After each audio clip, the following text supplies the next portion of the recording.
Welcome back to Egan Brooks' Psychology channel. Today we're going to do a quick video on the conscious and subconscious mind.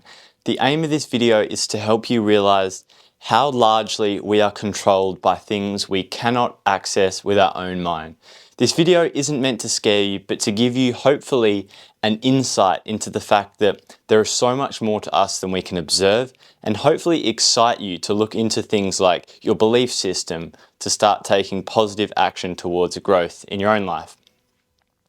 So the first thing is the conscious mind. This is our thoughts, our logical thinking. It's basically the prefrontal cortex, and it's our ability to reason and be analytical.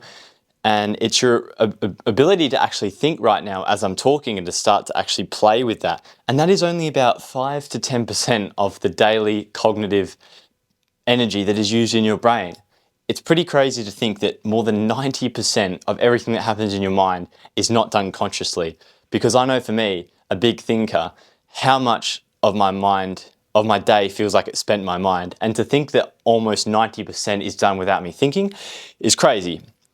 And here are some other crazy facts. 95% of our daily thoughts and actions, like here, are driven by the subconscious, so we're not consciously thinking of it. That is why things like habits and routines are so important for changing your lifestyle. 90% of our thoughts are repeated every single day, which means we are built for repetition and consistency. So the way that you are able to change the dialogue that you use in your life is so powerful for changing your perception and your deep-seated beliefs about who you are, because it slowly becomes ingrained into your subconscious. And now we're going to talk about the subconscious mind. Now, the subconscious mind is things that happen. The subconscious mind stores so many things like memories and our belief system. And the reason it is so powerful is because often we are just not even thinking and we're doing. And we're like, why is this happening? And a lot of it is driven by our subconscious. It helps make sense of the world, and it is done automatically. And these things have a huge grasp on how we interact and show up to the world. So the opportunity here is to understand that the subconscious mind has such a large influence on how you see yourself and how you deal with life. So now that you can take this video two ways, meaning I don't have control because I can't think about it, or I have the ability to change the things that give a lot of influence to the way I show up. You can make such inroads on your life simply by doing subconscious work, which is basically trying to figure out what are the things I believe about myself? What are these deep-seated beliefs that I think about the world, and how can I start to bring them up to my mind? I'll give you a prime example of how you can uncover a subconscious belief.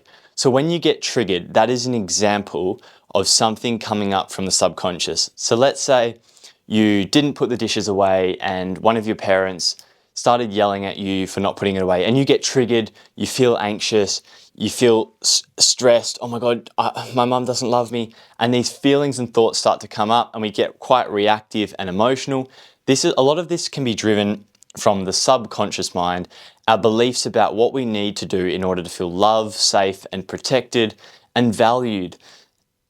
And it gives an insight into the thoughts, into the beliefs and the programs that we have that run us and shape the way we see the world. So whenever you get triggered, that gives you an insight into what you actually believe. So when you get triggered, it is not a thing to try and dismiss and repress. It is a perfect opportunity to understand yourself a little bit more. The important thing to understand is that being able to respond to what happens in life and being able to stop, pause and make reasonable choices is when you're able to have security and stability within your subconscious mind, because you feel safe deep within yourself and you're not reactive and reliant on the external world to meet your needs. The lesson here is you're controlled by things you can't see, but you are able to use your thoughts and your logical, conscious mind to start taking back ownership. Because change and rewiring these deep-seated beliefs is so possible, not only through evidence, but surrendering to the belief systems. These are other videos that will explore how to do this, but I first wanted you to get understanding of the mechanisms that control us. So I hope you enjoyed this episode. If you haven't already, like and subscribe to see more. I look forward to seeing you in the next episode.